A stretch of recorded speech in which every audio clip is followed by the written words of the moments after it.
মার্কিন president Donald ট্রাম্পের বহুল আলোচিত বেইজিং সফরের এক সপ্তাহ না পেরোতেই মঙ্গলবার চীন সফরে গেছেন রুশ প্রেসিডেন্ট ভ্লাদিমির পুতিন। তার 2 দিনের এই সফরকে শুধু নিয়মিত কূটনৈতিক সফর হিসেবেই দেখছেন না আন্তর্জাতিক বিশ্লেষকরা, বরং তাদের মতে এটি বিশ্ব রাজনীতিতে গড়ে ওঠা নতুন শক্তির ভারসাম্য, পশ্চিমা প্রভাবের চ্যালেঞ্জ এবং যুক্তরাষ্ট্র, চীন, রাশিয়া ত্রিমুখী প্রতিযোগিতার নতুন বাস্তবতাকেই সামনে নিয়ে এসেছে। বিস্তারিত ডেস্ক রিপোর্টে।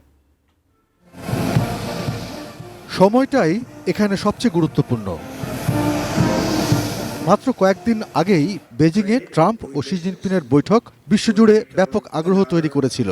তাই পুতিনের এই সফরকে অনেকেই দেখছেন বেজিংয়ের পক্ষ থেকে একটি কৌশলগত ভারসাম্য প্রদর্শন হিসেবে, যেখানে চীন একদিকে ওয়াশিংটনের সঙ্গে সম্পর্ক পুরোপুরি ভাঙছে না, আবার অন্যদিকে মস্কোর সঙ্গে গভীর জোটও অটুট রাখছে।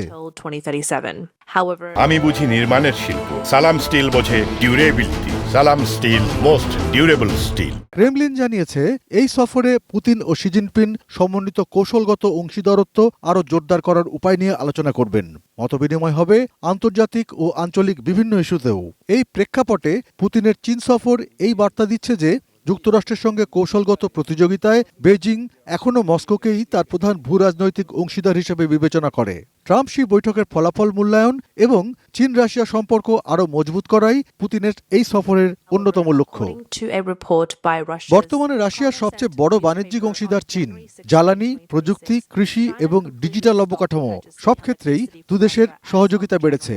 সাম্প্রতিক বছরগুলোতে রাশিয়া চীনের বাণিজ্যের পরিমাণ $200 বিলিয়ন ছাড়িয়েছে।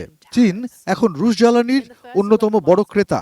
মার্কিন নিষেধাজ্ঞায় পশ্চিমা বাজার হারানোর পর মস্কোর জন্য চীনা বাজার কার্যত লাইফলাইনে পরিণত হয়েছে।